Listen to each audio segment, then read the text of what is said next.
Bonjour chers élèves et bienvenue à tous les bacheliers. Voilà une vidéo extrêmement importante qui va concerner la constante d'équilibre, les acides, le pH, ce que je vais appeler les indispensables. Tout ce qu'il faut savoir sur constante d'équilibre et sur la constante d'équilibre en liaison avec le pH. Bien, qu'est-ce que c'est que la constante d'équilibre? Donc, vous avez une réaction chimique, petit a fois A plus petit b fois B, dont C fois C. A, B, C, D sont des nombres. Ça peut être 2A plus 3B, donne C plus 4D. Eh bien, la constante d'équilibre, par définition, c'est tout simplement la concentration des réactifs divisé par le produit de la concentration des produits et multiplié par les exposants ici. Donc, concentration de C à la puissance C et ainsi de suite. Première chose qu'il faut connaître sur ce constant d'équilibre, c'est qu'il ne dépend que de la température et de la réaction, bien sûr. Pour chaque réaction chimique, vous avez une constante d'équilibre bien déterminée. C'est une constante. Tant que la température ne change pas, cette constante est invariable. Autrement dit, il ne dépend pas des concentrations initiales et de la quantité que vous avez mélangée au départ. Donc, quelques remarques. Si K est supérieur à 10 puissance 4, on dit que la réaction est totale. Si K est inférieur à 10 puissance 4, on parle de réaction limitée. La constante d'équilibre peut être calculée à n'importe quel instant, à l'état initial, à l'état intermédiaire, à l'état final. Et à l'équilibre, cette constante d'équilibre, on l'appelle quotient de réaction. Donc, à l'équilibre, on l'appelle quotient de réaction. Bien. Avant de parler de cette constante d'équilibre dans tous les cas possibles, je vais d'abord rappeler ce que c'est qu'un acide, ce que c'est qu'une base et comment on mesure le pH. Bien sûr, un acide, selon la classification de Brøsted, c'est une espèce chimique capable de céder un proton. Donc A, il peut céder un proton pour se donner une base B. L'exemple HBr, vous avez HBr, il peut se débarrasser de ce proton H, et va donner H+, et lorsqu'il libère un H+, il va devenir Br-. Donc HBr c'est l'acide et Br- c'est la base. Donc par définition la base, tout simplement, c'est une espèce chimique capable de capter un proton H+.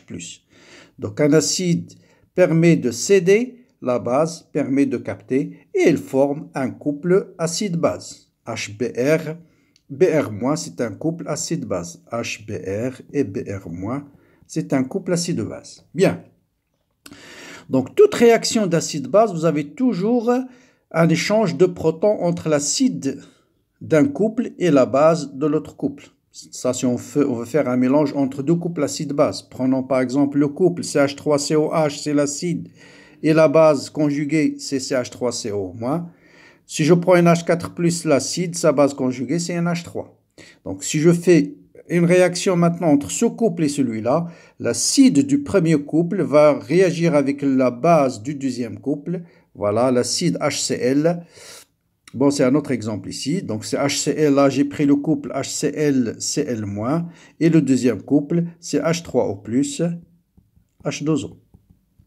Donc, vous voyez bien cet acide-là, cet acide va réagir avec cette base pour donner, donc HCl va réagir avec H2O qui joue ici le rôle de la base pour donner l'acide H3O+, plus la base de HCl. Donc on parle de réaction acide-base. Tout ça c'est juste des généralités. Le cas de l'eau est un peu particulier. Pourquoi? Parce que vous allez voir, de l'eau va jouer soit le rôle d'un acide, soit le rôle d'une base, ça dépend de la réaction. Et donc, vous avez deux couples acide-base qui sont associés à l'eau. Vous avez le couple H3O plus H2O. H3O+ va jouer le rôle de l'acide.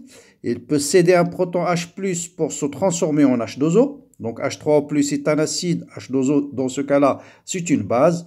Mais l'eau peut jouer aussi le rôle d'un acide dans le couple H2O ou H-. Vous voyez bien ici, cette base peut céder un proton pour se transformer en H- plus H+. Donc H2O, c'est ce qu'on appelle un amphotère ou bien une ampholyte. Ça veut dire une espèce chimique qui peut jouer le rôle, à la fois le rôle de l'acide et à la fois le rôle d'une base. Le pH. Qu'est-ce que c'est que le pH d'une solution? Eh bien, le pH, c'est tout simplement lié à la concentration de H3O+. Donc, par définition, le pH, c'est moins log, bien sûr, faites très attention, ici c'est le log à base 10, log décimal.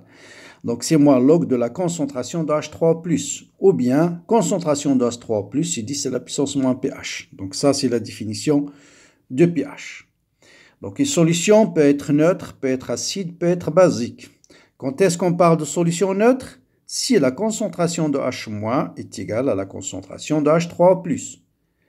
Et le produit de ces deux concentrations possède une constante d'équilibre qu'on appelle Ke. Donc Ke, c'est la constante d'équilibre en fait de le top protéolyse de l'eau, ou bien Ke, c'est tout simplement concentration de H3+ fois la concentration de H-. Et à 25 degrés, et uniquement à 25 degrés, cette constante, c'est 10 à la puissance moins 14. Donc on a dit qu'il ne dépend que de la température. Donc, si vous avez une solution neutre, si la concentration de H- est égale à la concentration de H3+, donc je vais remplacer ici OH- par H3+, donc je vais avoir H3+ égale à 10-14. Ça veut dire concentration de H3+ est égale à la concentration de H- et les deux sont égaux à 10-7. Donc, le pH, c'est moins log de 10 à la puissance moins 7, c'est 7. Donc, à 25 degrés, une solution neutre possède un pH égal à combien? Égal à 7. Donc, quand est-ce qu'on parle de solution acide, quand est-ce qu'on parle de solution basique? D'accord, c'est ce qu'on appelle le diagramme de prédominance. Donc, on parle de solution acide si la concentration de H3+ est supérieure à la concentration de H-. Ça, c'est la définition d'une solution acide. Donc, si je multiplie les deux côtés par H3+, je vais voir concentration de H3+ est supérieure à OH- fois H3+. Ça, c'est ce qu'on appelait Ke, c'est-à-dire 10-14. Donc, ça veut dire la concentration de H3+ est supérieure à 10 à la puissance moins 14, racine carrée de 10-14, qui est 10-7. Donc, si je pars au pH, donc le log de H3+ est supérieur à moins 7, je multiplie par moins, et moins log de H3+ n'est autre que le pH. Donc, le pH est inférieur à 7 pour une solution acide à 25 degrés, toujours à 25 degrés C. Faites attention, ces valeurs changent en fonction de la température. Donc, on peut mettre ici le pH. Solution neutre, voilà ce qu'il faut retenir plutôt, c'est concentration de H3+ égale à concentration de H-. Solution acide, c'est la concentration de H3+ qui est supérieure à OH-. Basique, c'est H3+ est inférieur à H-. Une solution acide est riche en H3+, une solution basique est riche en H-. Une solution basique a un pH très très élevé, une solution acide a un pH très très petit. Voilà maintenant les indispensables qu'il faut savoir sur le quotient de réaction et je vais vous donner 5 ou 6 cas possibles. Donc le premier cas, c'est si vous avez un mélange équimolaire, A plus B dans C plus D. Quand est-ce qu'on rencontre ce type de réaction? Si vous avez par exemple un mélange entre deux couples acide-base, imaginons ici une base NH3 plus l'acide CH3CO-, dont l'acide de NH3 c'est NH4+, et la base conjuguée de CH3CO-, CH3COO-. Voilà un premier exemple de cette réaction. Ou bien, ce que vous allez voir à la fin du programme, c'est la réaction de l'estérification. Un acide, ce qu'on appelle un acide carboxylique, il va réagir avec un alcool, et vous voyez bien ce OH va se coupler avec ce H avec H pour donner H2O, et ce R- va coller à cet oxygène et va vous donner RCOOH, ici OR'. Il manque ici une double liaison, je crois que c'est double liaison. Voilà. Donc, peu importe pour le moment, l'essentiel, si vous avez, d'une façon générale, un composé A plus B dans C plus D, et vous avez un mélange équimolaire, c'est-à-dire même nombre de moles de A, plus même nombre de moles de B, donne 0 à l'état initial, bien sûr, ça c'était égal à 0, c'est à T final. Donc, Ni moins X final, Ni moins X final, X final, X final. Vous allez voir, dans ce type de réaction, vous avez une formule bien déterminée de la constante d'équilibre. CK, c'est quoi? C'est la concentration de C fois la concentration de D. Or, vous voyez bien que X final, donc la concentration de C est égale à la concentration de D, est égale à X final sur V. Donc, je vais voir X final sur V au carré, sur la concentration de A fois la concentration de B.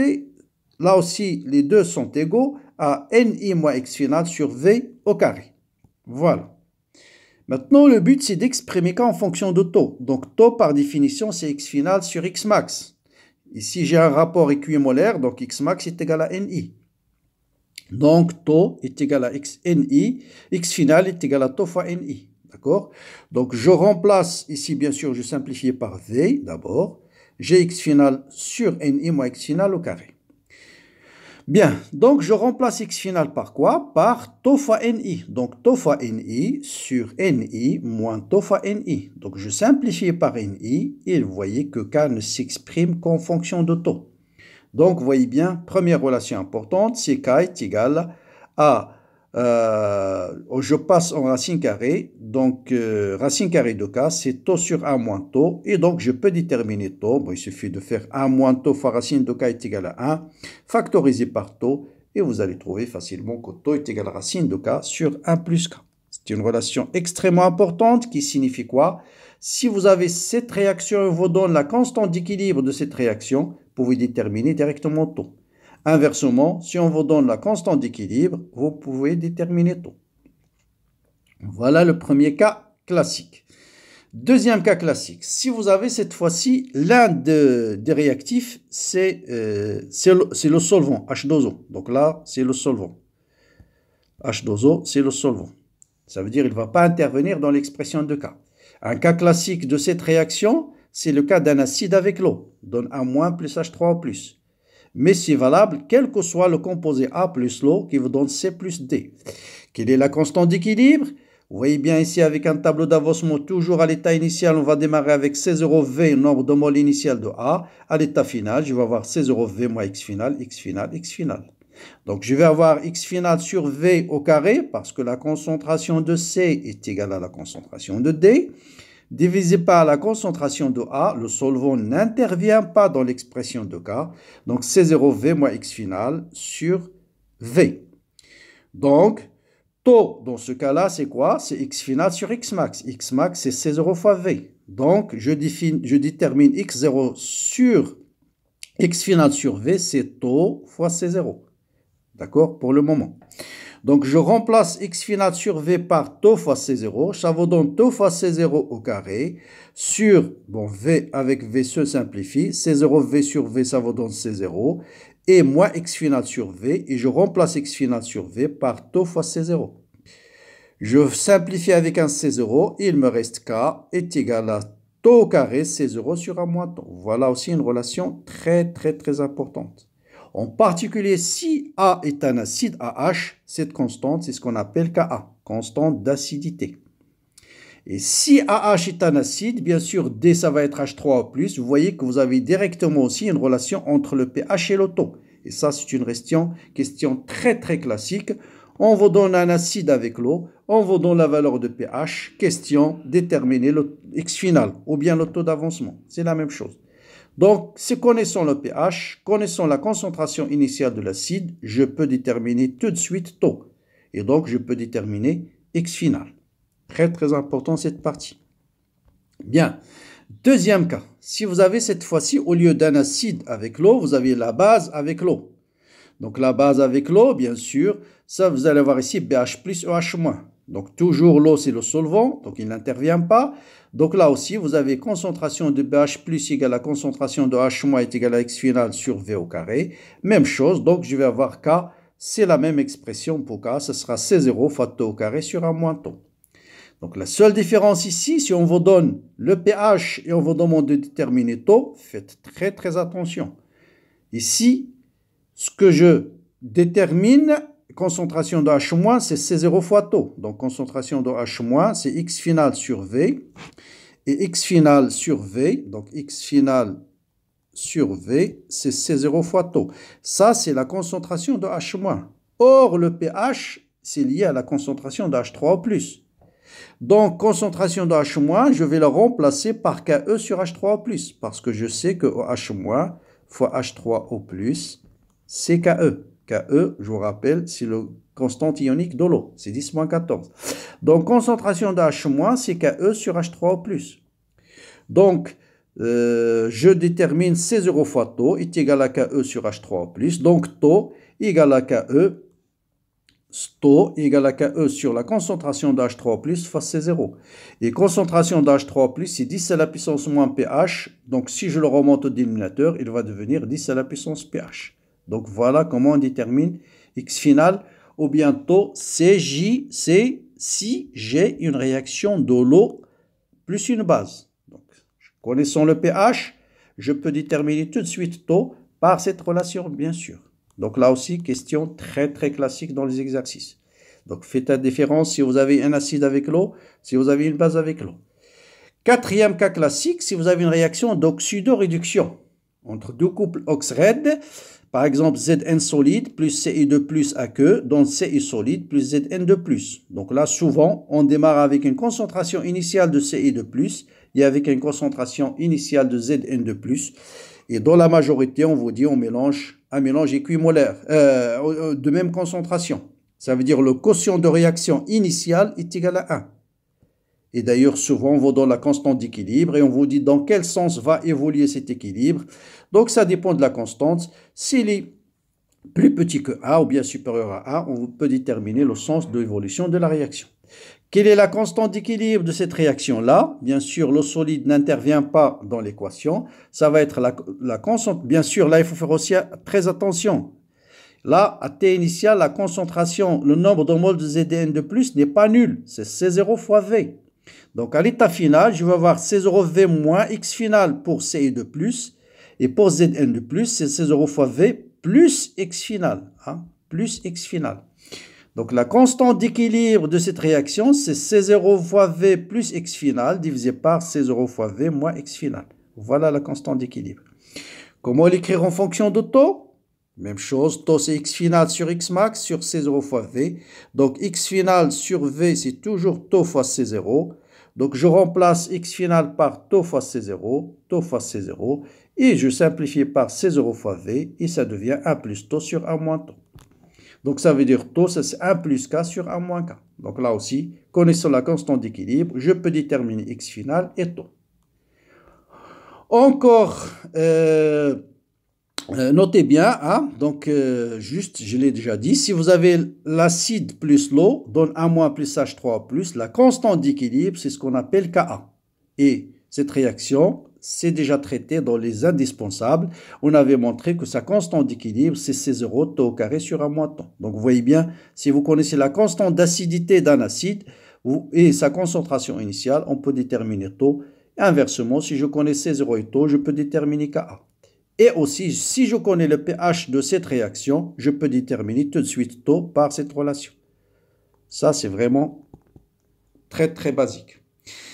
Encore un cas parmi les indispensables, si vous avez cette fois-ci un mélange de deux couples. Imaginons j'ai un couple A1HB1 de constante d'acidité K1 et A2HB2 de constante d'acidité Ka2. On mélange les deux. Question, quelle est la constante d'équilibre de cette réaction-là? Eh bien simple. Supposons que c'est l'acide A1 qui réagit avec la base B2. Ça, bien sûr, on vous dit dans l'énoncé, on vous donne des indications pour vous dire quel acide réagit avec quelle base. Donc, prenons A1H qui va réagir avec la base du deuxième couple pour donner l'acide conjugué de la base conjuguée de cet acide plus B2H. Quelle est la constante d'équilibre? Par définition, c'est la concentration de B2H fois la concentration de AA- divisé par la concentration de AH fois la concentration de B2. Or, je rappelle, si vous avez AAH plus H2O, ça vous donne AA- plus H3+. Constante d'équilibre, c'est ce qu'on appelle Ka1. La même chose, si vous prenez A2H plus H2O, il va vous donner A2- plus H3+. Et Ka2, c'est bien sûr son expression, c'est A2- fois H3+ sur A2H. Revenons à cette constante d'équilibre. On a dit c'est A- fois B2H sur A1H fois B2. Je multiplie en haut et en bas par H3+, Et qu'est-ce que je remarque? Vous voyez bien ici, ce A1-, ce terme, fois H3+, divisé par A1H, n'est autre que Ka1. Voilà Ka1. Qu'est-ce qu'il me reste? B2, B2 Qu'est-ce que je... ça, c'est B2, oui. Bon, ça, bon, j'ai changé de notation. Donc, en fait, si c'est B2, la base B2 fois H3+, sert B2H. B2H. Et vous voyez bien que B2 fois H3+ sur B2H, c'est ce terme, n'est autre que 1 sur Ka2. Donc, la constante d'équilibre, ça sera Ka1 sur Ka2. Pour se rappeler, parce qu'on vous donne deux couples, je peux très bien appeler celui-là Ka2, Ka1, lequel qui va être ici au numérateur, c'est la constante d'acidité de l'acide qui fait partie des réactifs. Voilà. Si celui-là, on l'appelle Ka2, ça sera Ka2 sur Ka1. Donc faites attention, ce n'est pas une définition. Chaque fois que vous avez un mélange de deux couples, c'est Ka1 sur Ka2. C'est Ka de l'acide qui se trouve dans les réactifs, divisé par Ka de l'acide qui se trouve dans les produits. Voilà la définition. Bien, dernier exemple dans les indispensables, on a vu l'acide avec l'eau, on a vu deux couples acides, il faut voir une base avec l'eau. Donc une base avec l'eau, base plus H2O donne BH+, plus OH-. Je vous rappelle que la constante d'acidité du couple BH plus B, c'est la constante d'équilibre de la réaction de l'acide toujours avec l'eau. Donc Ka, c'est constante de B fois concentration de H3+, sur la concentration de BH+. Maintenant, si je prends la réaction, la base plus H2O donne BH+, plus OH-, sa constante d'équilibre, c'est BH+, fois OH- sur la concentration de B. Je multiplie en haut et en bas par H3+. J'ai B fois H3+, divisé par BH+, ça c'est 1 sur Ka. Et OH- fois H3+, c'est Ke. Donc la constante d'équilibre de la réaction d'une base avec l'eau, c'est Ke sur Ka. Autrement dit, Ka fois K est égal à Ke. Bon, en terminale, bon, dans certains cas, cette constante d'équilibre de la base avec l'eau, c'est ce qu'on note Kb. Donc, si vous trouvez K indice B, c'est tout simplement la constante d'équilibre de la base avec l'eau. Donc, vous voyez bien que Ka fois K, c'est une constante, Ke. Ça veut dire, si Ka est très grand, K est très petit. Autrement dit, si l'acide est très fort, sa base conjuguée elle est faible. Inversement, si la constante de cette réaction est très grande, obligatoirement Ka va être faible. Ça veut dire quoi? Si la base elle est forte, son acide conjugué elle est faible. Donc voilà pour cette vidéo que je vous conseille de voir, de le revoir. C'est vraiment les indispensables qui va être la base de tout ce qui est la chimie au baccalauréat dans la suite. Donc, n'hésitez pas à partager cette vidéo avec vos amis. Très bon courage, bonne continuation comme d'habitude. Laissez-moi des commentaires et à très bientôt.